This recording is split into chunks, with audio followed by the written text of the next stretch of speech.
Sorry, sir. I was just checking the ship's bust. So were we. Well, I'm honoured that Barbara wanted to work with me, and I was working.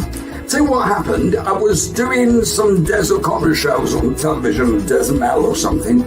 I've done quite a few of these, and I was working in Panto for Jim Davison's company at the time. I think it was Midas Productions or Sound or something. Anyway, Jim rang me up and said, do you want to work with Barbara Windsor in Nottingham at the Theatre Royal? And I went, yes.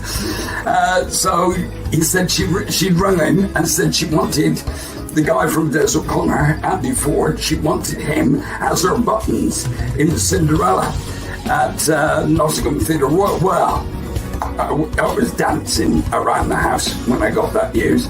Anyway, that was the year Barbara wasn't very well, and she was unable to do Panto, and I was gutted, but via her husband, the message came back to me that if she ever gets a chance to do Panto again, it would be with me.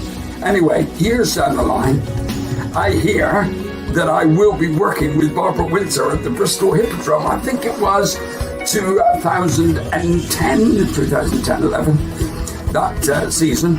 And I found out later, and Barbara told me herself, that she'd just come out of EastEnders and wanted to do pantomime, and two of the most important clauses she had in her contract. One was a brand new set that First Family would provide, and two, that was the production company, and two, that Andy Ford was the comedian. I was on her contract. How exciting is that? I've got lovely Andy Ford back. Because I saw Andy many years ago, and I said, if ever I do pantomime, I want Andy Ford. He's just perfect.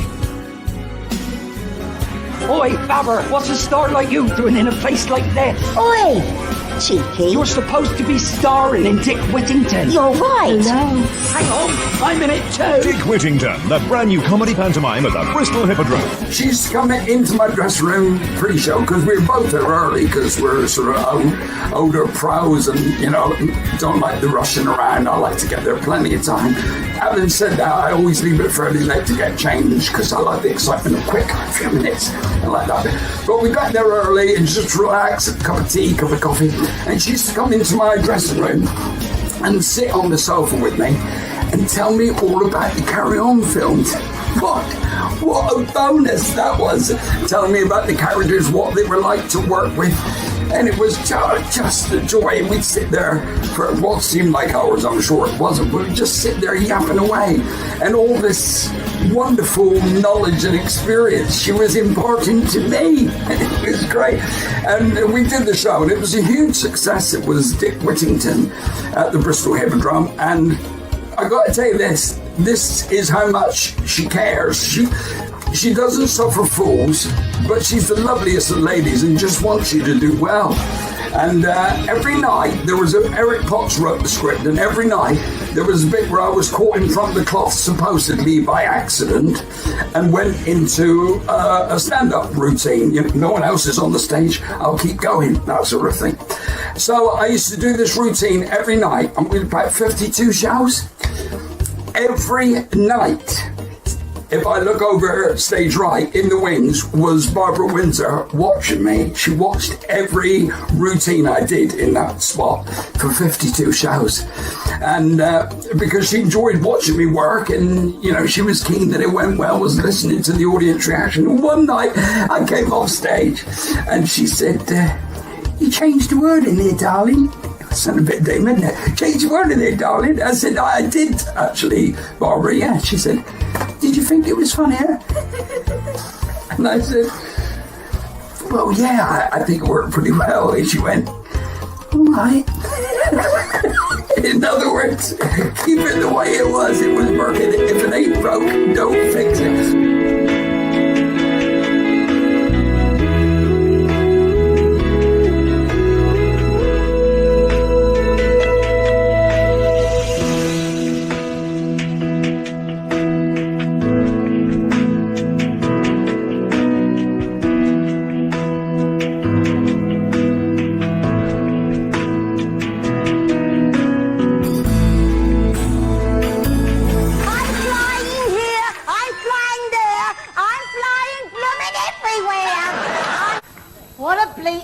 carry on.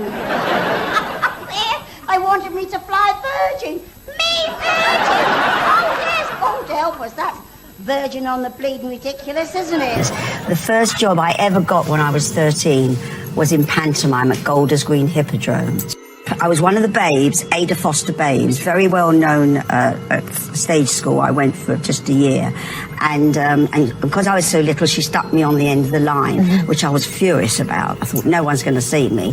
But it was good. Because I was near the wings, I got the line. I got the, oh, here comes the Baron. For me, I think Barbara Windsor will always be the first name I think of when I think of Panto. Possibly because she was the first person I ever saw perform in a professional pantomime in 1982 at the Oxford Apollo. I was one of those lucky children that got to go up on stage and met her. I also saw her perform in her very last Panto in 2010 at the Bristol Hippodrome, and for me that is the very best Panto I've ever seen. I judge all other Pantos by that. She was amazing, she was outstanding. To never be able to see her again in a Panto is really sad. She's a legendary performer. I know most people remember her from that have really fond memories of Carry On films, or as Peggy Mitchell EastEnders. Yeah, she was amazing. But when I think Barbara Windsor, I would always think she is the ultimate fairy bells, and she's going to be much missed. I did Panto with Barbara a few years ago down at the Bristol Hippodrome, and it was a truly great experience. I'd known Barbara for a few years before that, although having not worked with her prior to the Panto, and we had some great times together through mutual friends. We'd meet up and go out for meals and things. Always a joy, always fascinating to listen to as a child and as an adult. Some say I've never grown up, but I was always a huge Carry On fan, so getting to work with Barbara was great. She would always arrive at the theatre very early, the beautiful Hippodrome in Bristol, and it didn't matter how early I got there, and I liked to get in early. She was always there, and I was lucky to have the dressing room just next door, Andy Ford just across the corridor. And she would hear me coming in. She'd shout, "Potty, is that you?" And, "Hi, Barbara. I'm just going to take my coat off." She'd, "Come in, darling, come in." So I'd sort of get myself settled and then go in, and we'd have a little chat, possibly a cup of coffee before the show. I remember one day I went in. She was always kind of just in her dressing gown. And one morning I went in, and the dressing gown maybe wasn't as tight as it should have been round her. And I went, "Oh, Barbara, She went, "Oh, darling, everyone's seen these tired old things. Don't worry about it." So she had a real joy and a real humility. She always stood at the side of the stage when she could during scenes that she wasn't on, playing our wonderful Fairy Burbells in Dick Whittington. And I remember she did this regularly. She was tuned in. I would come off and she'd say, "You changed that word. You changed it from ointment to talcum powder. Don't change it. Ointment's funnier." And she was right. She would listen to the rhythms. She had a real knowledge of comedy and timing and accessibility of the piece. And she did that regularly. She would always listen, always very supportive, and great fun.